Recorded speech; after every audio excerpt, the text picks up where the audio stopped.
It all started with a slap that silenced an entire store. When Rachel Moore, the white store manager of an upscale boutique in Manhattan, struck a well-dressed black woman across the face, the world seemed to stop. "You don't belong here," she hissed, her voice sharp with disdain.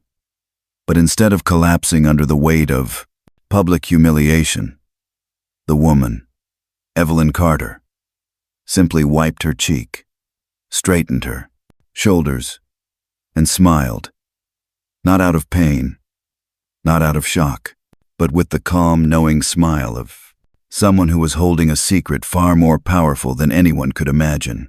8 hours earlier, Evelyn had walked into that very store in simple jeans and sneakers, unnoticed and underestimated. But behind the modest outfit was a $2.8 billion legacy. Evelyn was the founder and CEO of the entire luxury retail chain.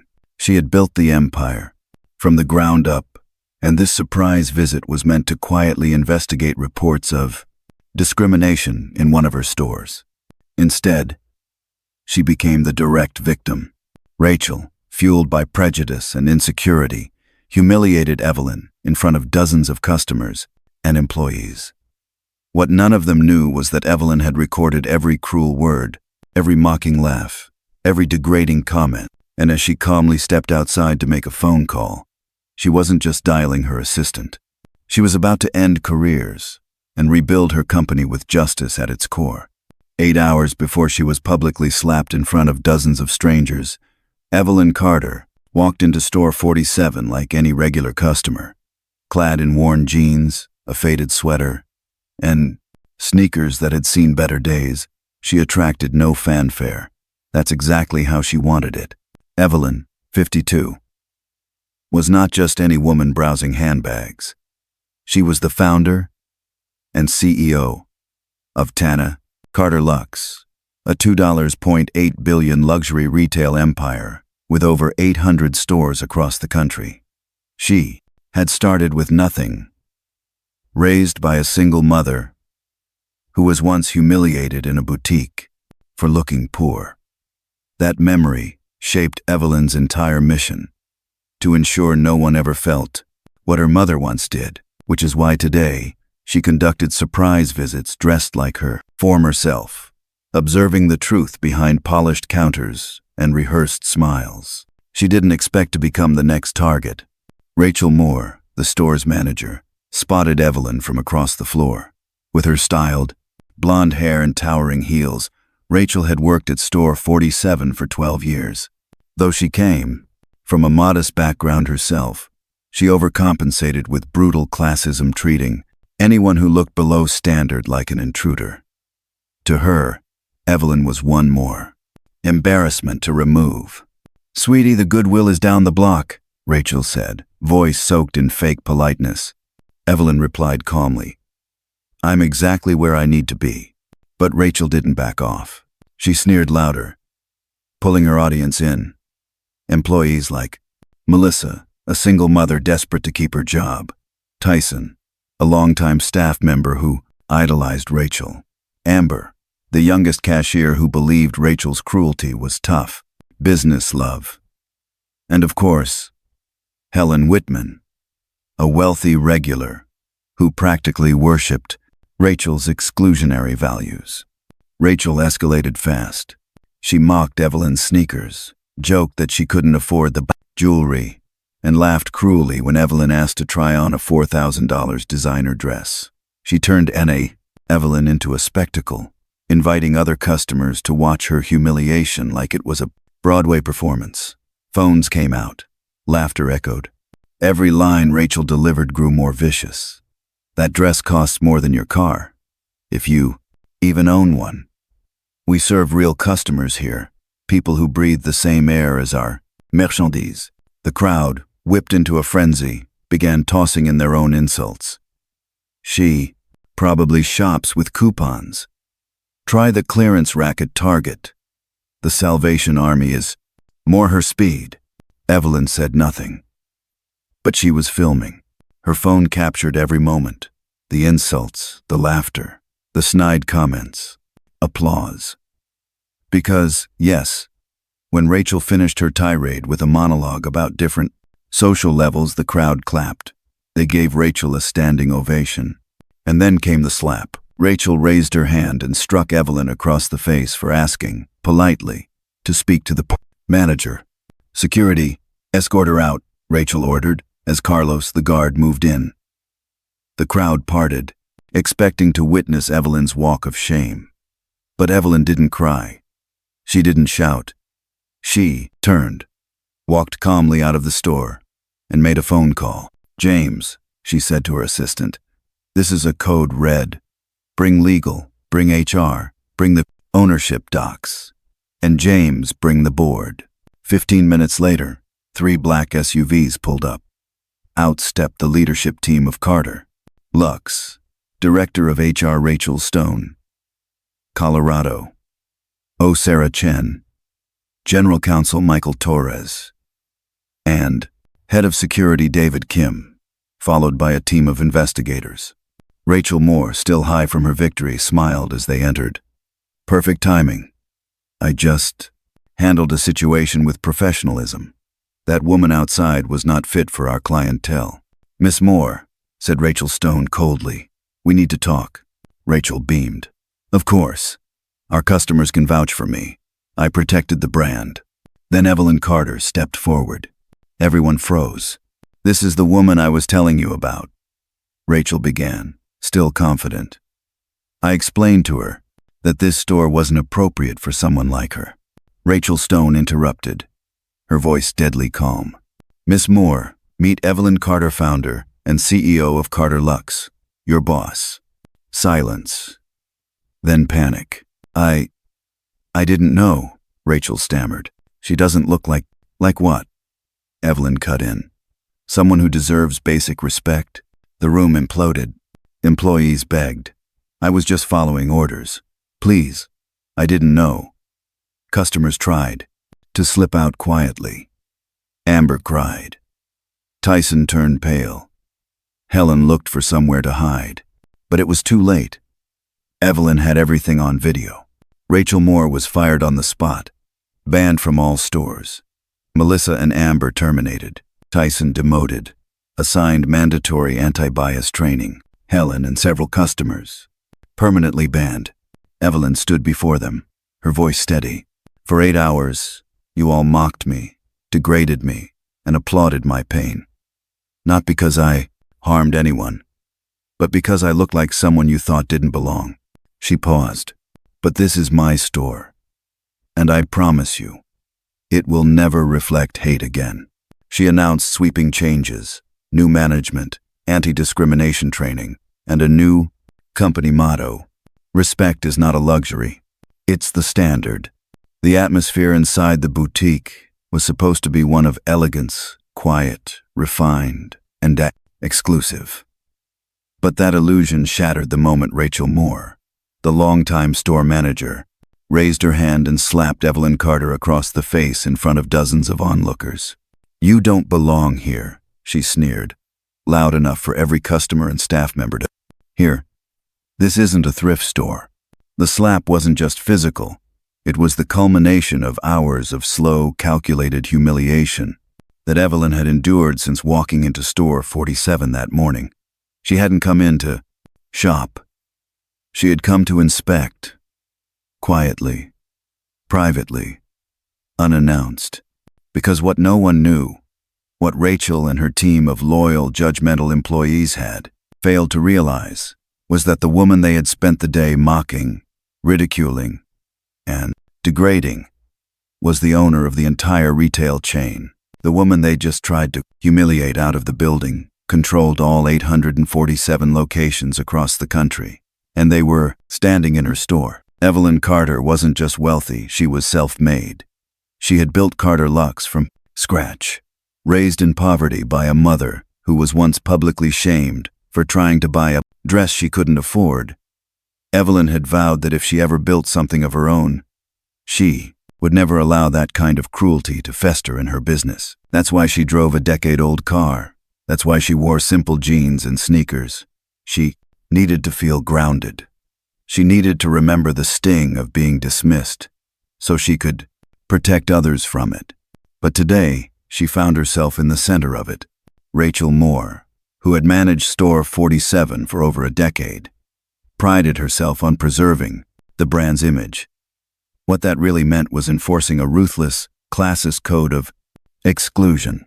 She encouraged her staff to judge people based on appearance. If someone looked out of place, Rachel treated them like a threat.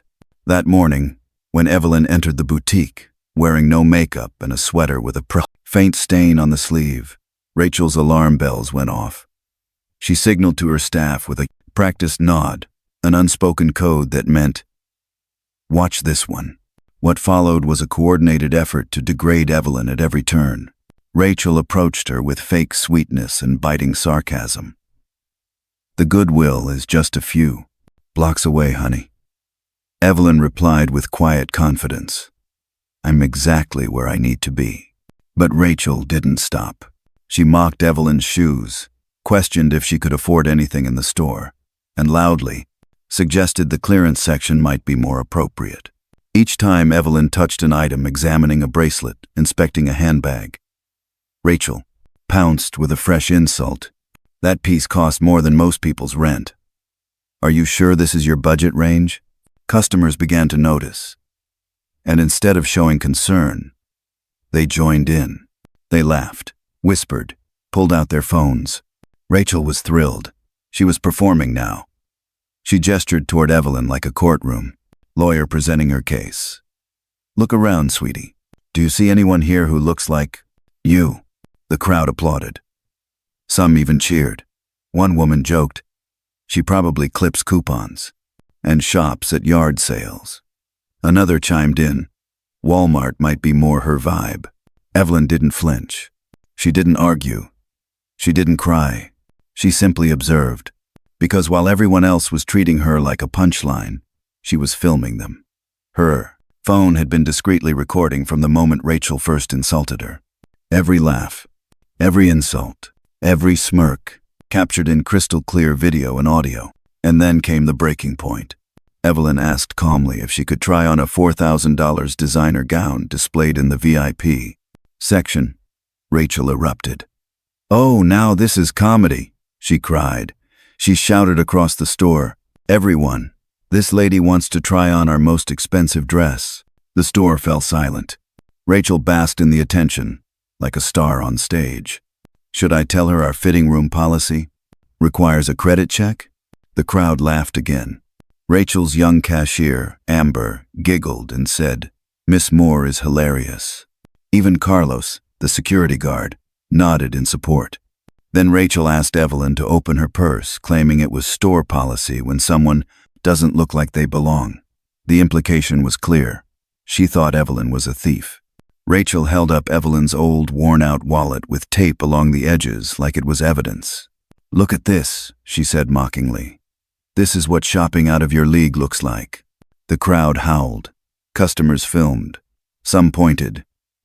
Evelyn stood in silence. That's when she asked, once again, to speak with the manager. Rachel grinned. "Congratulations.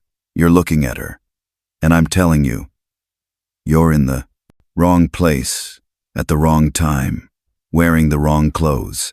And then, without warning, she slapped Evelyn across the face. The boutique froze. Rachel ordered security to escort her out. Cameras were raised. The crowd waited for Evelyn to crumble, but Evelyn simply walked toward the exit, then pulled out her phone and made a call. "James," she said, "activate code red. Bring legal, HR, the board, and bring the footage. All of it." 15 minutes later, 3 black SUVs pulled up outside. The doors opened. Out stepped the corporate storm. Rachel Stone, Director of Human Resources. Michael Torres, General Counsel. Sarah Chen, Chief Operating Officer. A team of lawyers, security, and senior execs. Inside, Rachel Moore was still celebrating. She poured champagne, toasting with customers and staff. When the executives entered, Rachel assumed they were there to praise her. "Perfect timing," she beamed. "I just handled a situation." That woman outside was disrupting the vibe. Miss Moore, Rachel Stone replied coldly. We need to speak about your conduct. And then Evelyn entered. Gasps. Stunned silence. Eyes widened. Rachel blinked.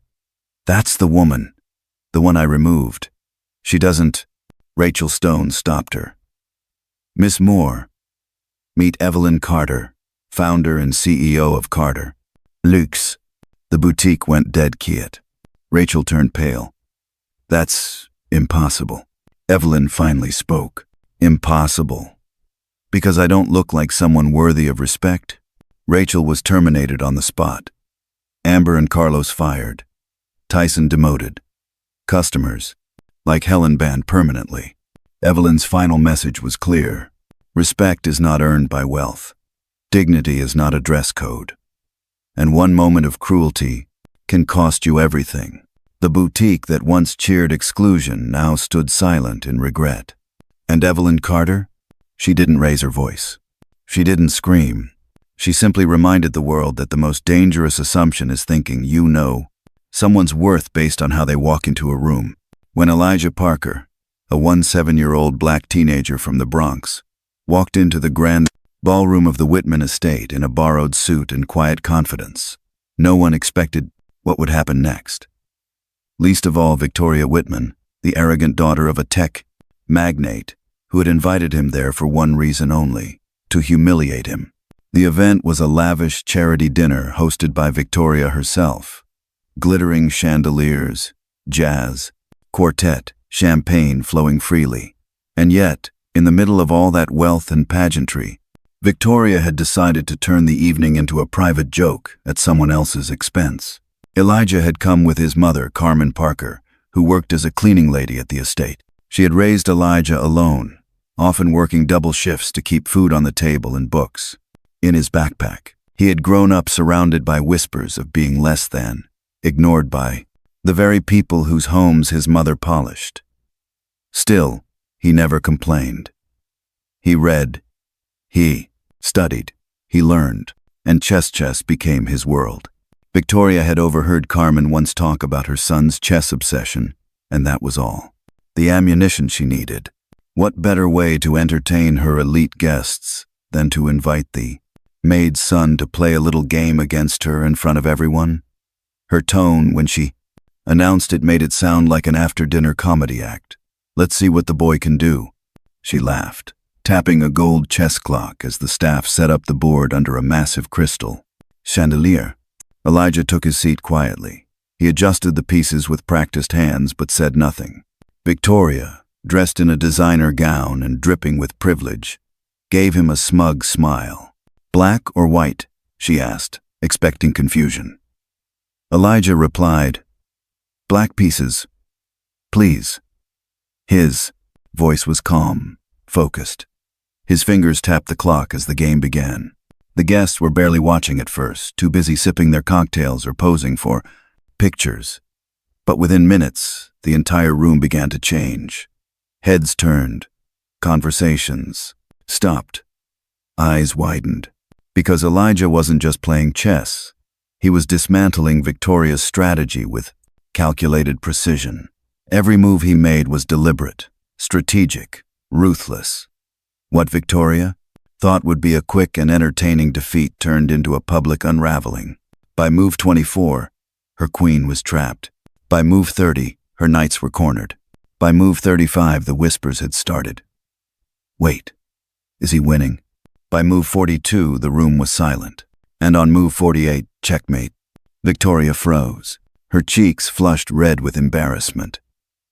For the first time in her life, she had become the punchline of her own performance. But Elijah didn't gloat.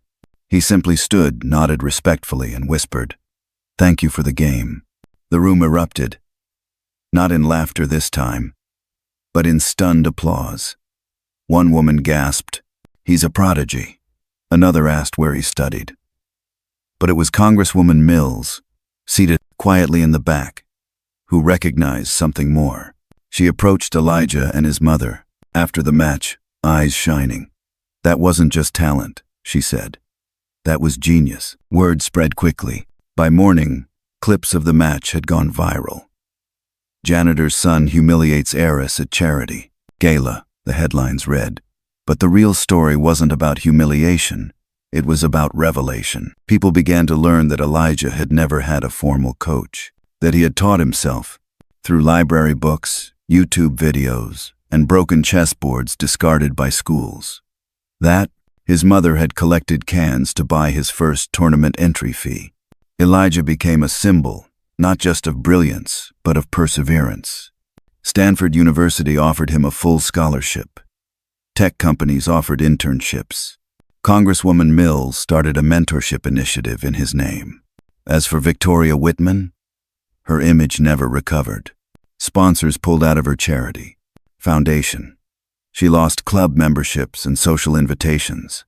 But the true sting came when the board of her father's company released a statement praising Elijah's poise, intellect, and dignity under pressure, qualities they noted were sorely missing in today's leadership. But Elijah never responded with bitterness. He launched an online chess platform for underprivileged kids called Board to Lead, offering free lessons, mentorship, and a safe community. Within a year, it had over 100,000 users. His story became a documentary. He was invited to speak at TED. And when asked what kept him calm that night, Elijah simply said, "My mother told me never to match people's disrespect, only their intelligence. And when they have none, rise anyway." Back in the Bronx, Carmen no longer worked at the Whitman estate. She now managed the Parker Community Learning Center, built on land Victoria's family once owned, funded by donors who were inspired by Elijah's story. The final twist? Elijah never kept the trophy from that infamous game. He mailed it anonymously to Victoria, with a simple note, not for victory, for vision. Because Elijah knew true greatness isn't in defeating your opponent. It's in changing the game entirely. Amara Johnson stood in the center of Riverbend's dusty town square, her head held high, her suitcase in hand, and her heart pounding. She had arrived by train after months of anticipation, her carefully pressed dress clinging to her skin in the southern heat. But the sweat wasn't just from the weather, it was from nerves. Because today, she was meeting the man she'd written over 40 letters to, the man who had promised to build a life with her, the man who didn't know she was black. When Harold Pierce finally approached, flanked by curious townsfolk, his face twisted into shock. "You're not what I expected," he muttered loud enough for everyone to hear. Then came the snickering, the whispers, the judgment. "I'm sorry," he said curtly. "This arrangement won't work." And just like that, Amara's dream of love, of family, of belonging, was shattered in the most public way imaginable. But humiliation wasn't new to her, and she wasn't about to run. As Harold turned and walked away, a voice broke the silence. "That's no way to treat a guest." Everyone turned. A tall, quiet man in worn jeans and a clean linen shirt stepped forward. Alexander Maxwell, the town's wealthiest landowner and most respected farmer. He walked straight to Amara, extended his hand, and said, "You look tired. I have a guest. Room, if you're willing." Whispers turned to gasps. A black woman, invited to stay at the Maxwell estate? Scandalous. But Alexander didn't care. He had seen something in Amara's eyes: strength, dignity, intelligence. Over the next few days, she settled into the estate's guest house, helping with the library on the property and offering lessons to the farmhands' children. What the town didn't know was that Amara wasn't just educated. She had once been a teacher in Boston, fluent in history, law, and community development. And she had come to Riverbend not just seeking love but answers. She had a secret. Her grandfather, Joseph Freeman, had once owned over 300 acres of land in Riverbend. Fact erased from town records after his mysterious disappearance in 1908. The land had been reabsorbed into local control and parceled out to the very families now running the town.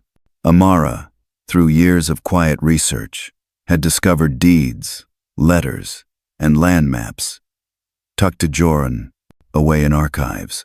She carried those documents in her suitcase, waiting for the right moment, and that moment came faster than expected. Within a week, Harold Pierce began spreading cruel rumors that Amara was trying to trap Alexander for his money, that she was an imposter. The whispers spread like wildfire. Church women snubbed her. The postman stopped making eye contact. At the general store, she was overcharged and ignored, but Alexander never wavered. In fact, he began bringing Amara with him to town meetings, introducing her as a partner in tooling, education, and it was at one of those meetings packed with suspicious townsfolk that Amara stood up, pulled out her documents, and calmly declared, "I am the rightful heir of Joseph Freeman. This land we're standing on, it belonged to my family, and I don't want it back to punish you. I want to rebuild what was stolen, not just from us, but from the community." The room erupted. Some shouted, others turned pale.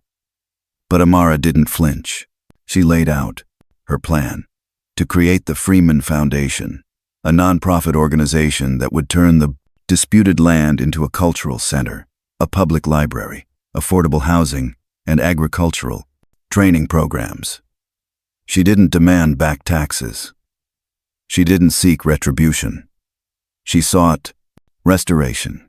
The town council had no legal recourse. The documents were airtight. Joseph Freeman's original land deeds had never been legally nullified, and with Alexander's backing, growing public support, there was nothing they could do but agree. And Harold? He left town in shame, his store shuttered and reputation destroyed. But Amara stayed. She and Alexander eventually married, not out of pity or convenience, but deep respect, mutual purpose. The Freeman Cultural Center opened within a year. Scholarships were created for the children of farmhands. A mobile library now drives weekly into underserved areas filled with books Amara personally curated. The land that had once been taken through greed was now returning opportunity and dignity to everyone. And the town of Riverbend changed. People began greeting her with warmth. They attended the historical tours she hosted, learning truths they had been taught to ignore. Schools added lessons about Joseph Freeman and other black pioneers. And Riverbend, once a symbol of quiet prejudice, became a model of what community healing could look like when led with integrity, not vengeance. When asked in a newspaper interview why she didn't just take the land back and sue the town, Amara replied, "Because justice isn't revenge. Justice is building something beautiful enough that even those who tried to erase you wish they'd been part of it." Her story didn't end with a rejection. It began with one, and from the ashes of humiliation, she built a legacy that would outlive them all. The sun had just begun to rise over the Manhattan skyline when Jasmine Washington, dressed in her neatly pressed waitress uniform, carried a tray of coffee through the quiet lobby of the Sterling Tower. No one noticed her. No one ever really did. To them, she was just just another black waitress in a luxury corporate high-rise. But on this particular morning, someone did notice her. And that someone changed everything. Victoria Langston, the billionaire CEO of Langston Enterprises, had come to visit her son's grave, something she did every year on the anniversary of his death. Her son, Adrian Langston, had died in a car accident 3 years prior, leaving behind a gaping hole in Victoria's life and legacy. But this year was different. As she approached the tombstone with her driver trailing behind, she saw something that made her freeze. A young black woman was already kneeling beside the grave, tears streaming down her face. And in her arms was a little boy. "Who are you?" Victoria demanded, her voice sharp, defensive. Jasmine looked up slowly, her expression filled with pain, but not fear. "My name is Jasmine," she said softly. "And this is Tyler, Adrian's son." Victoria's world tilted. Adrian's son? She laughed bitterly at first, thinking it a scam, a setup. But Jasmine stood firm. She explained how she and Adrian had met, how he had fallen in love with her long before his mother ever knew, how they had kept their relationship secret because Adrian feared his family's judgment, and how, when she found out she was pregnant, Adrian had made her a promise that no matter what happened, he would protect her and their child. But he never got the chance. After Adrian's sudden death, Jasmine had been left alone, grieving and terrified. When she reached out to the Langston family, she was ignored. When she tried to speak to their attorneys, she was blocked. So, she did what Adrian had told her to do if anything ever happened. She opened the safety deposit box he'd left in her name. Inside was a letter, a DNA test, photographs, financial documents, a confession. Adrian had discovered corruption inside his mother's company. Massive fraud, tax evasion, and the deliberate erasure of his cousin Robert Langston's inheritance. And he had trusted Jasmine with everything. She had kept it hidden for 3 years. Until now. Victoria didn't believe a word of it until Jasmine pulled out a ring, Adrian's ring, the one he had worn every day since college. Engraved inside were the words, "For Jasmine, forever." Still, Victoria tried to dismiss her. "What do you want? Money?" she snapped. "A payout to disappear?" Jasmine stood, holding her son close. "I don't want your money," she said calmly. "I want my son to know his father wasn't ashamed of him. And I want justice. For Adrian, for Robert, and for everyone your company hurt." Then she handed Victoria a folder. Inside were sealed documents, copies of everything Adrian had compiled. Jasmine had spent the last 3 years gathering her own proof. With the help of her aunt, Professor Evelyn Carter, a respected civil rights attorney, she had documented the entire cover-up. With the help of a journalist friend, she had recorded interviews, filed backup evidence, and built a case so airtight that even the Langston Empire couldn't spin their way out. "You have 48 hours, Jasmine said. "After that, the world sees the truth."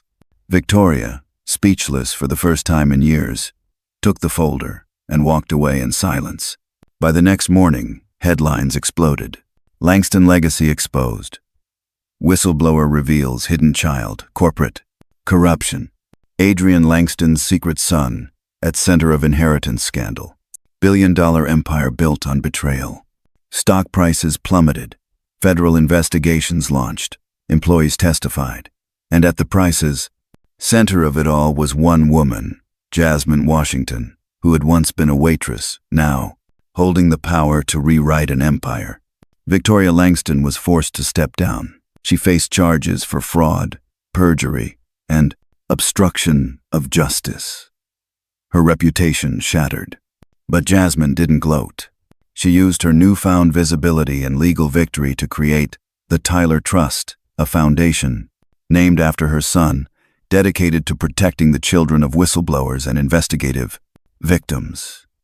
She expanded Adrian's vision into real action, launching scholarships, housing aid, and legal support for single mothers navigating the system alone.